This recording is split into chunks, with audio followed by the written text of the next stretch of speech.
Good morning, kids, and today we're checking out a brand new video from Brandon of Prog Magic of what if regional forms were in past regions. So let's hop in and see what, see what he has to suggest. Hey everyone, Brandon here. Regional forms are such an intuitive and natural addition to Pokemon that it almost feels like they've always been a part of the series. But unfortunately, there were 6 whole generations Wait, is that Bugkeeper Toby? where we did not have these incredible forms. So what if there had been regional forms in those past generations? Along with my buddy Hoops and Hip Hop, let's explore what they could have looked No, like. it was Hoops and Hip Hop. That was literally about to be my second guess. It's not Bugkeeper Toby. I'm sorry.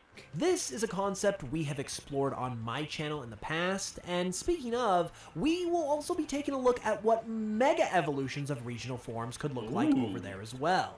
And I'll be joining him over there, so make sure to go check that out after this video. I The think I natural place will. to begin is at the beginning, and for Pokemon, that's the Kanto region. Ironically, this was actually the last concept I came up with for this video. When looking at Kanto for inspiration for a regional form, I tried to think of what differentiates it from the other Japan-based regions, since I had already used quite a bit of Japanese inspiration with the other forms in this video.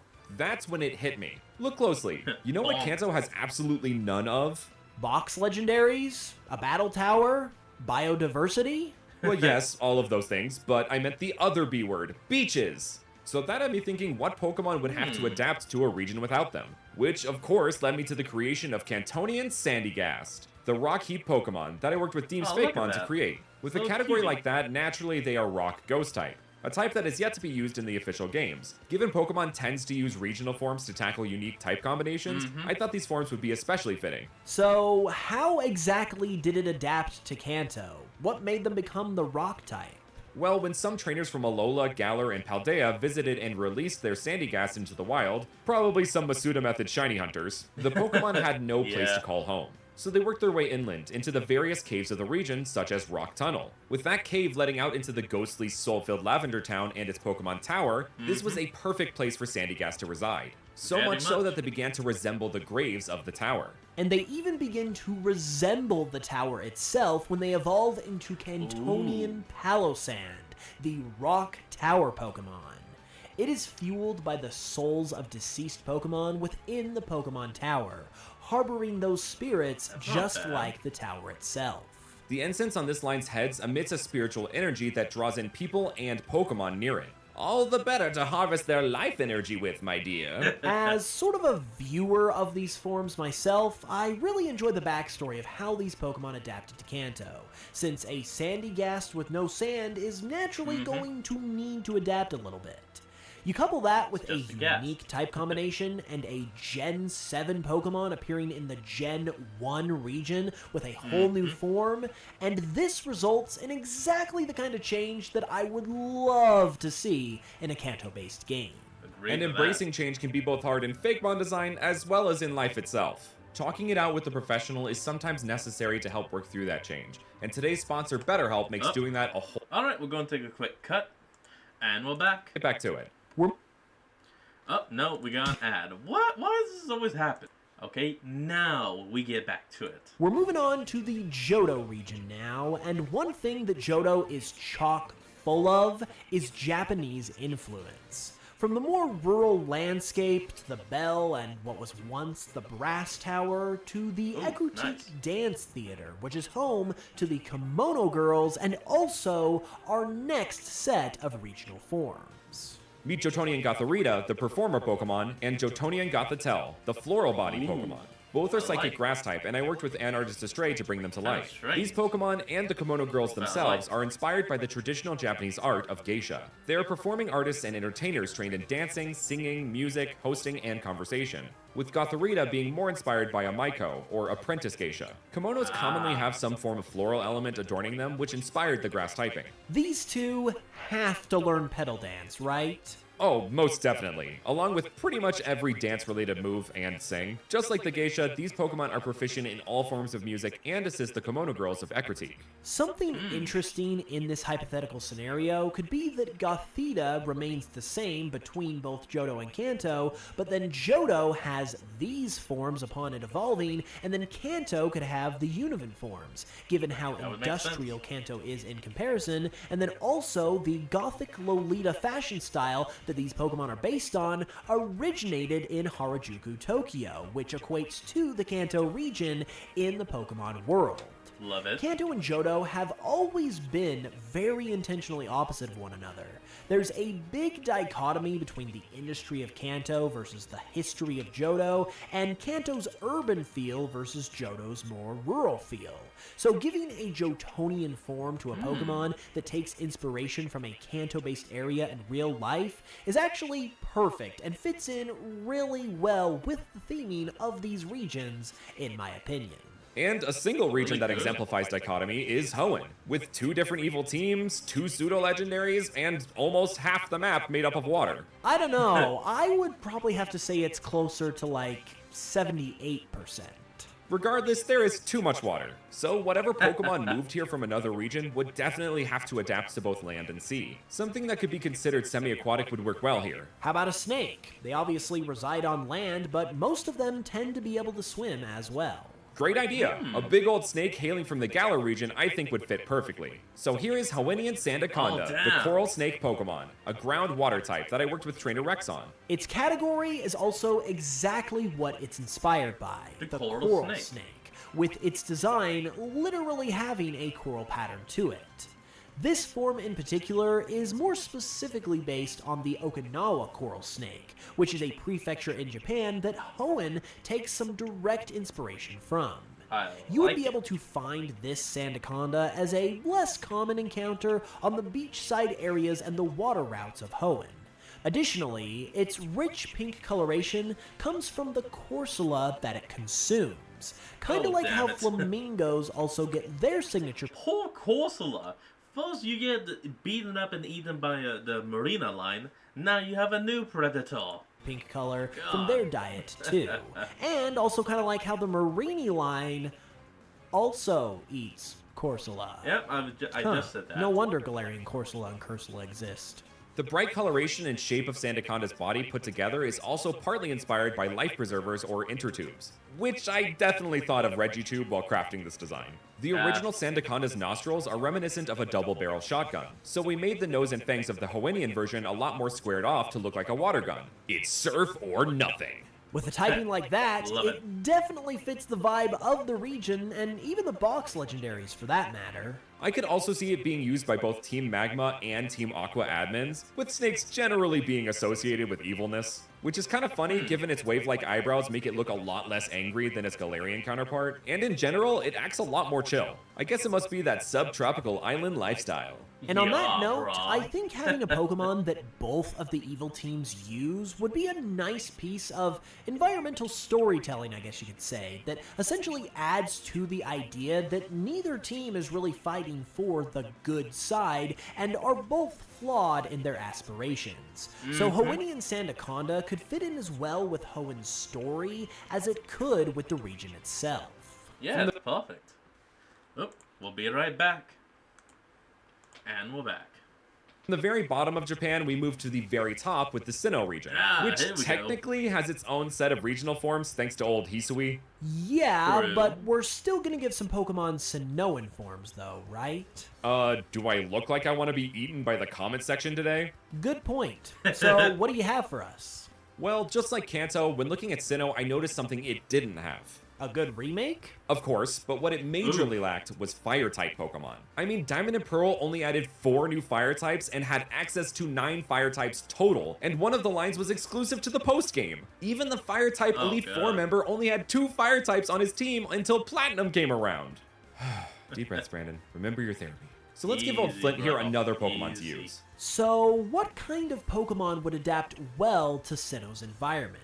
Well, crab Pokemon could certainly fit the bill, so much so in fact that there is even a form of convergent evolution called carcinization in which non-crab crustaceans develop crab-like features because they are so evolutionarily favorable.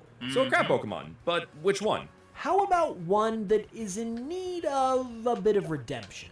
Yes, Crabominable. Crabrawler and Crabominable. Great idea. So, allow me to introduce Sinnohan Crabrawler, the Ooh. dirty boxing Pokemon, a Fire Dark type that I also worked with Trainer Rex on. Sinnohan Crabrawler is inspired by a kind of crab. Okay, hold on. I like this. And dish found in Hokkaido, the Hanasaki crab. This crab is named after the port it was found in off the coast of Nemuro, which Sunny Shore City is based on. What a perfect place to find a fire type, in a city that's named after the sun. My thoughts exactly. The Hanasaki crab is notable because of how bright red it becomes after boiling it, so I thought that fit the fire type perfectly. As it is a form of king crab, it has spikes all over it, which translated into these spiked fists on Sinnoh Crab Brawler, that are reminiscent of Brass Knuckles, which inspired its category as the dirty boxing Pokemon, and its dark typing.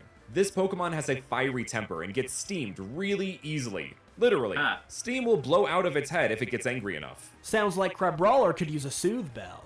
But no, for real, the fire typing translating from this Pokemon's hot temper is great, and it provides great justification for a crab Pokemon to have the fire type. What about its evolution, though? Would it still evolve via an Ice Stone into Crabominable, or maybe when you level it up on Mount Coronet, similar to how you evolve Crabrawler in Alola? Actually, no. When I said this line deserved redemption, I meant it. While I'm a fan of Crabominable, many in the community see it as super goofy looking or a missed opportunity. So instead, when given a Firestone, Crabrawler evolves into Crabroiler, the spiny crab Pokemon. Now, Oh, hold on. We'll be right back. And we're back. Now that's a crab Pokemon. Crabominable was based on the Abominable Snowman, aka the Yeti, so I figured a new evolution should also channel some kind of monster. And in Japan, that's most definitely an Oni. The tusks and shell shape of Crabroiler come together to look like the teeth of an Oni, all the while referencing a kind of crab also found in Japan that inspired a yokai, the Heikigani or the samurai crab. Their shells resemble the face of an angry samurai and are actually thought to have the souls of dead samurai within them. Wow, that sounds, brutal. About as brutal as the swing of Crabroiler's mighty pincers, or, I guess, clubs, as they're shaped just like the spiked clubs commonly used by the Oni. Very fitting of the dark type. As someone who has openly criticized Crabominable myself, I do really enjoy how giving Crabrawler a whole new evolution attempts to give this Pokemon some more love to redeem it a little bit, like we said earlier. I also really enjoy that it has some Japanese elements in its design to reflect how this Pokemon has adapted to the Japan-inspired Sinnoh region. And speaking of, we move from the Japan-based regions to a region based on the old US of A, Unova. Looking back at the decks for Unova, given they did a soft reboot of the series at this point, they really could have leaned more into having Pokemon inspired by Native American culture. Like we had Sigilyph and Braviary, but that was really about it. To be fair, Unova is specifically based on New York City, which is a melting pot of many different cultures. Fair, and this was a couple generations before Pokemon were more inspired by the real-life region the games were based on. I think in a future remake, or perhaps a Legends kind of game, I could see them really honing in on some indigenous influences. So I looked into some of the native peoples closer to New York, the northern US, and southern Canada, and I came upon the tale of Gibiabos. Believed to be the ruler of the underworld or lord of the dead by native peoples, including the Algonquin, Chippewa, and Meskwaki. Gibiabos is also said to take the form of a wolf, sometimes a timber wolf, aka the Algonquin wolf. A canine god of the underworld? That sure sounds familiar. Almost like there is that exact same kind of thing on the opposite side of the Atlantic Ocean. Or in Pokemon's case, in the Sinnoh region, with Riolu and Lucario, who are based on Anubis, the jackal-headed Egyptian god of funerary. I don't know why, but I was thinking of Houndoom. Rites and Guide to the Underworld, not the PAL. So all put together, you get Unovan Riolu and Lucario, an Ice type and Ice Ghost type, that I worked with JJ-Mons on. Timberwolves do typically live in snowy areas, and Unova also only had about 7 ice types, so there's definitely room for some more.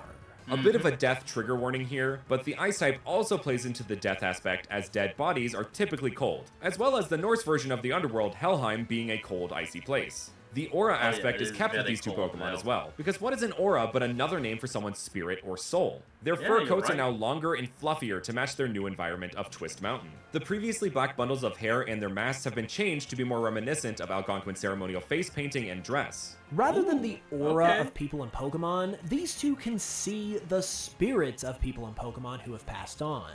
They are said to help guide souls to the afterlife who are stuck on this mortal coil for whatever reason. Overall, I think these designs turned out really great, personally. Yeah, I love not bad. tackling a super popular and iconic Pokemon Looks like we may be able to get one more, but I'm like not Lucario sure. with a regional variant.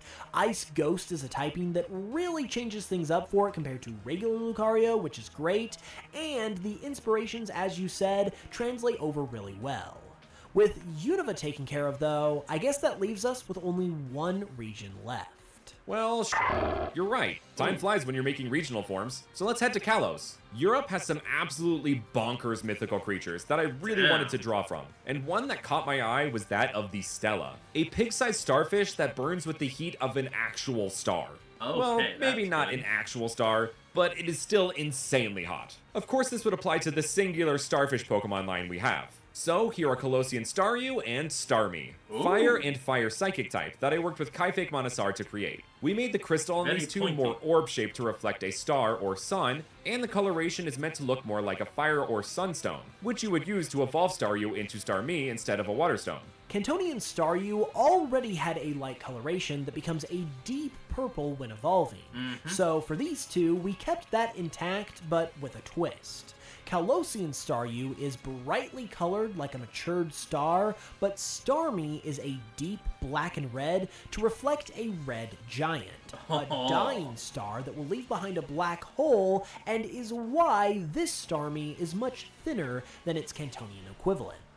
It uses up a lot of energy to create its incredible firepower, leaving it with a smaller physique. Given that Staryu and Starmie are also water types and based on starfish, I love the idea of doing a complete 180 with them and giving them a fire type that is based on actual stars. That's That the is kind of clever. thing that makes Props. regional variants so great in the first place, and I think it works really well with these two Pokemon. And that's all, folks. Make sure to head over to Hoop's channel to see the other video we did together. Thank you so much for watching, and I will see you all. Yeah, I'm gonna check out that video in my own time. But anyway, folks, that's gonna be the end of today's video. I hope you all enjoyed this. Remember to like, comment, and subscribe for more. Link to the original will be in the description below, and I'll see all you folks next time when we flick on. Peace out.